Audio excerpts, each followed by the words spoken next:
Hi, this is Sewing with Mrs. Ng, and we are going to learn how to make a bandana back sack or backpack.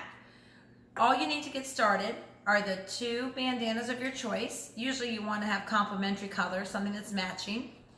You want to have cord. This is called Bonnie craft cord. It's 4 millimeters long. We need two 72-inch cords, two 4-inch tabs. You could also use ribbon. And I'll show you what that's going to be for. And then our sewing tools are going to be our seam gauge. If you don't have a seam gauge, a ruler will work just fine.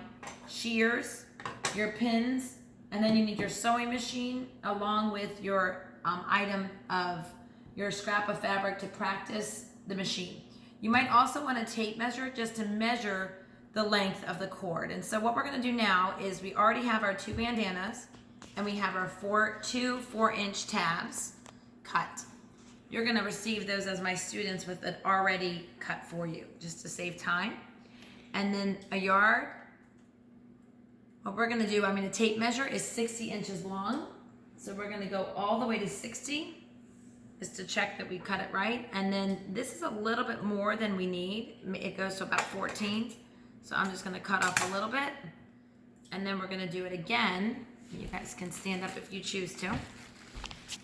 I always like to cut the ends off because they're starting to fray. And then I'm just going to take this and then go all the way down. These are already going to be cut, but just in case you want to do this at home. Don't pull on the cord too much, but just spread it out. That's about 60. And then another 12. Now you have your two cords of 72 each, and then you have your two 4-inch tabs and your two bandanas. Okay, to get started, we are just going to begin to iron. You can also have the directions that I provided. That might help you guys as well, along with the videos that are going to be on Google Classroom. So you're going to have your two bandanas, and we're not going to wash them beforehand. We're going to move over to the ironing board. And we're gonna lay our bandanas down. Now I just like to go ahead and lay them down with the good sides facing each other. That means the good side referring to the right side. The correct side you want to be showing. So I want this side to be showing and I want this side. That's what we mean by good sides. The back is dull. That's the sides we don't want to show. Now the easy thing and the nice thing about buying bandanas that are pre-cut and pre-sewn is that they already have tabs even. You're not gonna leave that on the side that we're going to end up turning it inside out. So that kind of signifies or shows you which side should be facing each other and the tabs are on the outside. So all you're gonna do is set your iron to cotton and you're just gonna press it. Now this is not something you have to do, but it does make it, you're just gonna iron it like that. Pressing is usually when we just hold it like that. We never don't want it to burn, but we just kind of press down. We're just gonna iron it as if it's a shirt. This is gonna make it easier to pin. And you're getting those creases out of it, which is always better when you're ironing. So when we were ironing, remember the ironing safety we talked about, and the good way to check that it's hot after you let it come up to get hot is just to take water and put your hands in water and sprinkle it, and it should sizzle, just like we would on a skillet if we were sauteing. You would never touch it, and you would never touch the cloth just to check that it's hot. That's not really a good test. The test is to make sure that it is hot is to sprinkle it with water. You can check both sides, but it should be fine. There might be a line. If you want to go the other side, you can. It's very quick, but it will make a difference when you're sewing. Okay, now remember to always put the iron on the bottom, never like this. Okay, and I actually like to, so it's stable, I like to put this over to the side, and you guys can do the same thing on the countertop. All right, I'm gonna move back to my table. Just a second. Okay, so now we're just going to, we have our wrong side up, the good side still facing each other, and I went ahead and put the tabs on the bottom. These both are on the bottom just to get them out of the way. This top part is going to be our channel or our panel part where we're going to actually work on putting the cord through it. So what I found to be best and not lead to a lot of frustration is to go ahead and fold this 1.5 inches.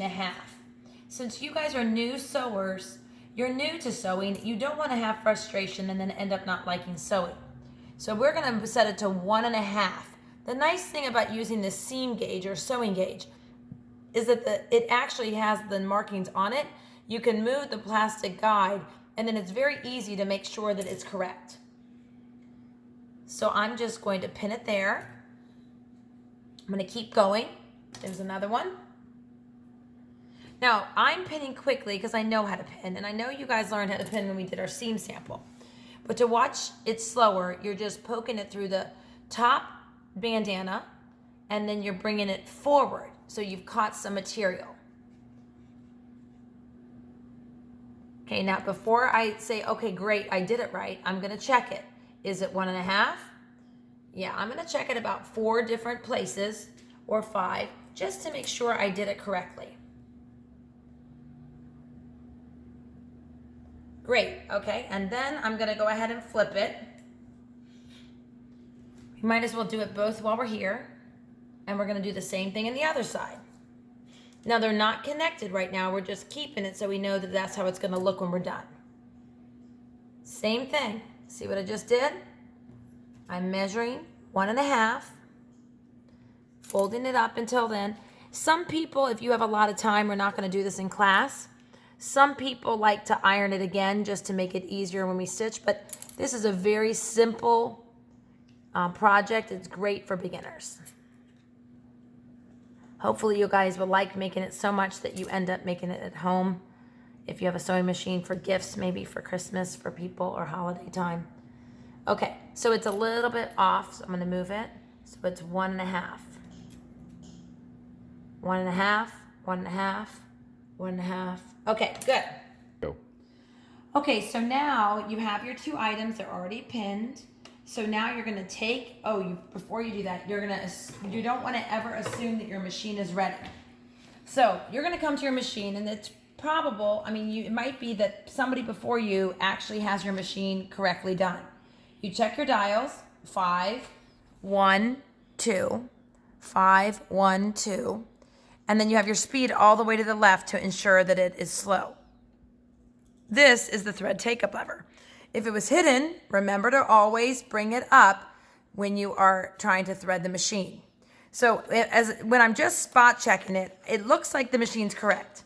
You can even pop the bobbin open and look at the bobbin and see, is it connected? And check it. Yes, it's connected. So it appears that somebody did it correctly. So you're going to use your sample fabric, just put it underneath the presser foot, and if you want to practice lining up on the 15, it's always a good idea. The 15's there, and you're going to start sewing. And then you're going to backstitch. You always want to practice backstitching and going forward every single time you sew. Now, as you become more comfortable with the machine, especially if you're 8th graders doing this project, then you are going to be okay with speeding the machine up a little. For you 7th graders, you don't have permission to go faster because you're learning, and it's always better to go slow and steady rather than having to use our seam ripper to take out our mistakes. Now I just backstitched in that same area. I pull the thread away from my eye of the needle, and then you guys have a cup at school, so make sure to put the threads there. And when you look at it, you can't see it on this side, but you can see that the stitches look really nice and straight. So we're good. So the machine is threaded correctly. So now we are going to take our project. We're going to keep it this way. We always want our item to have the pins to the right. Even though this time you're going to sew a little different. You're not going to be able to line it up on the 15 line. You just can't, because the 15 line is being covered by this fabric. But what you're going to use as your guide is actually coming to this as close to that edge as you can, but right on the side of the stitches. That's where it's going to be your guide as to where to sew. So now let's start. Normally you would have your pin cushion here too. I'll get mine in a minute. We're going to sew, and then we're going to back stitch. again, if this is the time that you guys, I chose white thread just because I wanted to show it to you guys and let you see how it is. Thank you, Mr. Assistant. Okay, see how slowly and steady I'm going? I have to go very, very tight to this line. If you start, and I'm not going to show you, but I'll show you with my finger. If you start to go this way, you have to stop, because if you don't, you will not be able to get the rope in the project. Slowly, very slowly. Very slowly. See how slowly I'm going? You almost can get away with not taking the pins out as you go, because the pins are way up the top, but we're going to keep going. When you come to a pin, if you see that it's in the way, you're just going to stop. So I'm just going right next to the stitch. Slowly, slow and steady. I don't think you're going to believe how easy this project is. Okay, now obviously if you've been sewing for some time, you're going to feel impatient like I do right now, because I'm like, this is going forever slow. But like I said, it's better to go slow, because you could spend hours undoing stitches and it really rips the bandana and it's going to be horrible. So if I timed it, maybe this would take maybe 2 minutes to actually do it. I think we can all afford 2 minutes. So let's keep going. Remember to tell yourself, I love sewing. I love sewing. I think I'm going to put it on the door as you leave every day. I love sewing, so that you have a positive experience, because it is really fun to be creative. Okay, we're coming to the end, and then we're going to backstitch. So we're hitting the reverse lever, going back about 1 inch, and then forward again. I'm going to go all the way to the end and stop. No pivoting, nothing. Just lift the presser foot, I'm pulling it away from there, cutting it with the shears. Now let's look at our line. How does our line look? Does it look pretty straight? Yeah, it looks like I'll have no trouble getting it out. It looks like I kind of forgot a few pins, so we'll take those out because they weren't close to the end. We're always going to take off our threads. We always want to trim it. That's part of your rubric to make sure you did a good job. And you're going to put it in your cup. And then I'm going to go ahead and do the same thing. I'll just show you, but then we're just going to move forward. And I'll, kind of like a cooking show, we're going to move on and you'll know I did it. To do the same thing, I'm lining it up. And I'm going to go right on that, next to that stitch. Right there. So I'm going to start again and then back stitch, and I will catch you after I've done this one. Okay, so we're back, and now what you've done is you've sewn the 2 bandanas with the panel part already ready. What you need to do is you need to put your it doesn't matter which one of your bandanas, good side or right side up. So the other one, the wrong side, is facing down. And then you're going to do this, you're going to face them together, the right side and right side again. So this is the right side and right side. Wrong side, wrong side. Tab, tab on the outside. Because when we turn it inside out, you want the good side showing. So it's critical you make sure you do that. Then I have my 2 pieces of, what do they call this? Twill, I think it's called twill tape. And so these items, okay, so these items are going to be folded for our tabs. It's important that we fold it like this, and we're going to place it in between our project in the inside.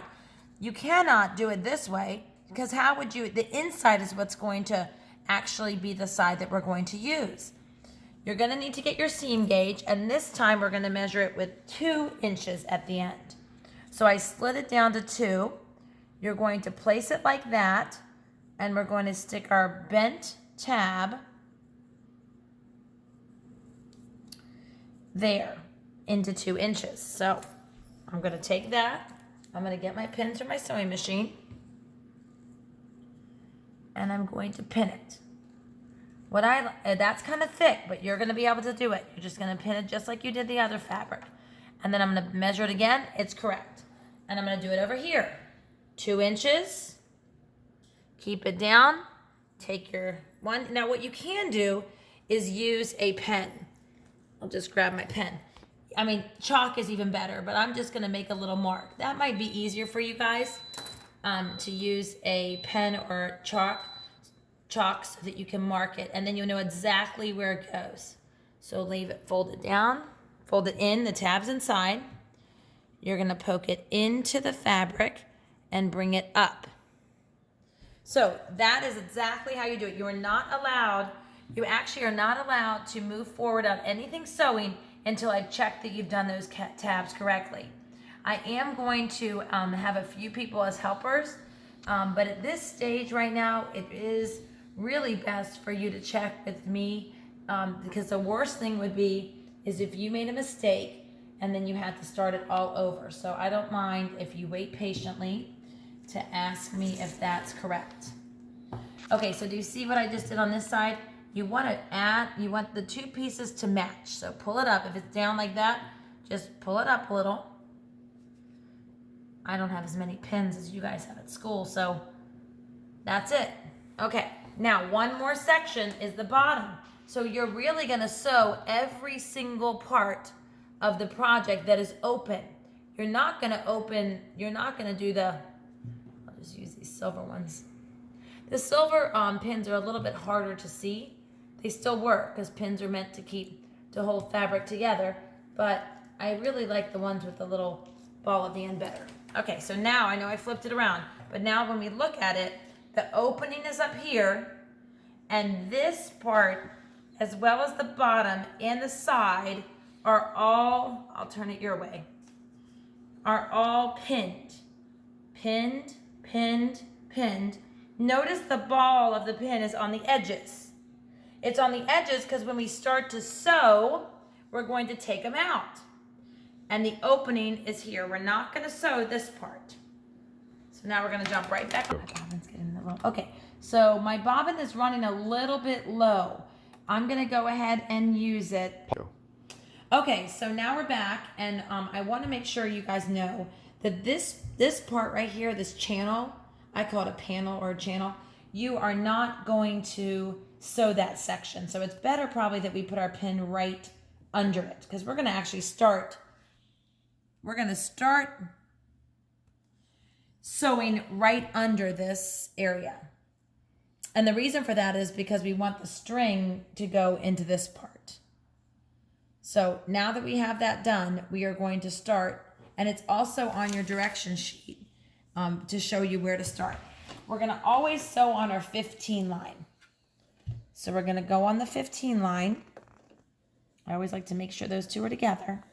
15 is right there, and we're going to put the presser foot down, and we're going to start to sew. Make sure your pins are next to you.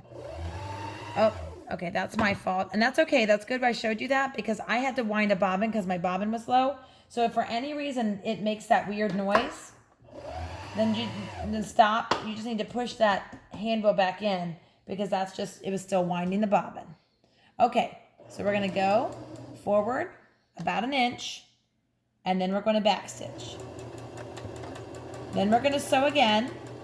We're keeping it on the 15, just like you were doing your pivoting, your paper stitching. You're kind of pushing it back to be on that 15. Now, somebody asked me, I'll go slower for you guys. Somebody asked me, well, what happens, Mrs. Ng, if you get off of the 15? And that's a great question. So right now, when I say I'm on the 15, I can actually see my 5 on the needle plate.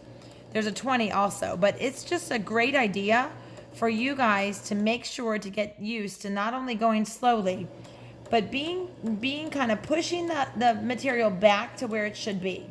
If you go way off it, like all the way, or you go this way and you're worried, then just stop and call me over, and I will be happy to assist you guys in knowing whether you should take it out or not. We're going to keep going. When we get to the pin, we can stop with our foot pedal. Keep going. Now, you guys have already mastered the skill of pivoting because we've already practiced that. When we get ready to go over the tabs are thick. It's a different kind of material. It's twill tape. It's thick. It's not like the cotton we're sewing through right now. So when we are ready to take out our pin, we're going to take out our pin knowing that this still needs to stay in place. So I'm using my fingers to hold it down, and then it's going to go right over that twill tape. Then we're going to come to the bottom, and we're going to pivot. Now, I came to the corner, but I actually should have stopped a few stitches back and used my hand wheel, because at this point, I'm going to turn here because I'm already at the exact spot. I'm going to lift it up, turn my material, and keep going. I actually, as I was saying this, I'm going to add something to it later. So I'm going to say this to you now.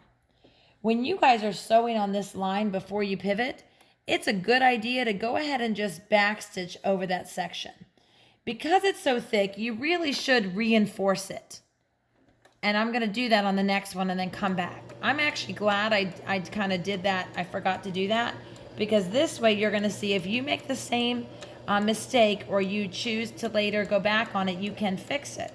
I'm going to go just a speck faster because I'm experienced. Go. Okay, so now I just did that one line while you guys, I just didn't show you that one section. And then we're going to keep going. We're going to our tab. We're just going to go right over our 99-cent sign. I bought these bandanas at Hobby Lobby, so that's a good thing for you to know, because you might want to go buy some there too. It's a good price. I'm looking at why it's folded like that, but it's going to keep going. Okay, now I'm getting close to the corner. I'm going to stop. That's one of your steps. You're going to use your hand wheel. You're going to go a couple stitches until you get to the point in which you think you should pivot, which I'm thinking is there. I'm going to leave my needle down. I'm going to lift my presser foot up with the presser foot lifter. Turn the material, and I'm going to go back down. Now remember when I talked to you guys before, I see that this is bent. There you go. When I talked to you guys before about how important it is to go over that part again because it's so thick. So I'm going to show you that now. You don't want to lose your tab. Okay, so we're going to keep going. And then I'm going to actually stop, and I'm going to go back again over it again. I think it's a great idea to do that. You could almost even do it again 3 times. It's just remember, back stitching reinforces the stitch. It's a great idea to do that, where the tension on the backpack is going to be so much. Now, I didn't stay perfectly on my 15 because the material up there was a little bit longer. These bandanas are wonderful because they're already sewn, the edges sewn here, but they're not perfectly matching, and that's okay. This is not going to be, you're not going to even see what I'm doing right now. It's going to be in the inside of your backpack. Go. Okay, so we're going to keep going, keep going, keep going, keep going, keep going. And then remember, we're not going to go all the way. Do not go all the way. We're going to stop when we get to the panel. We are not sewing this section. We're going to back stitch and forward. Stop. Raise your presser foot up, and then we will come back in a minute. Okay, so I just wanted to show you real quick. I can see that my right angle is there, my pivot. I did 2 good pivots. And then you can see that I went over the tab, which is the inside part, 3 times here. But here, there's only 1 tiny stitch holding that together. So we're going to go back on our machine. Hopefully you won't have to do this because you will remember. But if I did, I'm going to go right above it and start to sew right over it.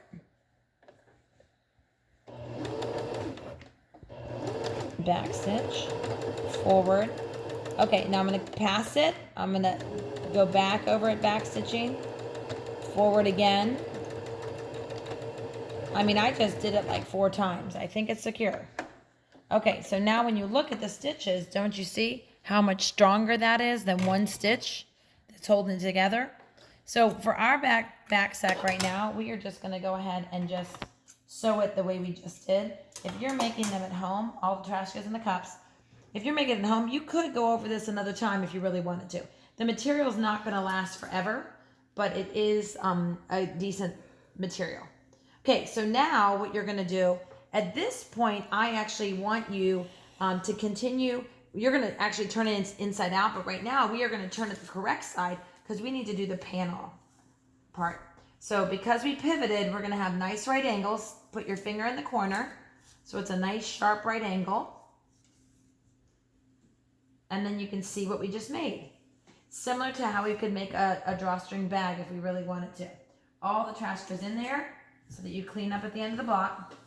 Okay, now that looks like a beautiful, beautiful bag. Okay, so now you have your two 72-inch cords. And I forgot when I started showing you guys all the supplies you need, you do need a big safety pin as well. I'm just going to go in the inside of the cord and I'm just going to tighten it. It doesn't really matter which side you start in, but what you're doing is you're feeding the cord through the channel. And I have plenty of space, which is awesome because if you didn't, this would be a nightmare. We've made them before and it's been so hard to get the safety pin through because we made it too narrow. So that's why even the first directions I had said 1 inch. 1.5 is so much better. So now when you come to the end here, you're gonna go into the next one. So I just went all the way around and see how I'm squinching it up? Squinch, squinch, squinch, squinch, and then pull. Squinch, squinch, squinch, squinch, pull.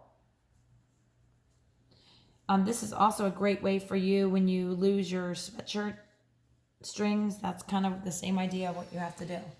Then we're going to make sure that it's even. So if we made a drawstring bag, this is how you would make it. This is like a big drawstring bag minus the tabs on the side. So you guys just learned how to make a back sack, a drawstring bag. You can even make a laundry bag for your clothes when they're dirty. All the same concept. Okay, so that's gonna stay there. I'm gonna take see how both ends are on the one side? Both of these are on one side. Now we're gonna do the same thing and go the other side.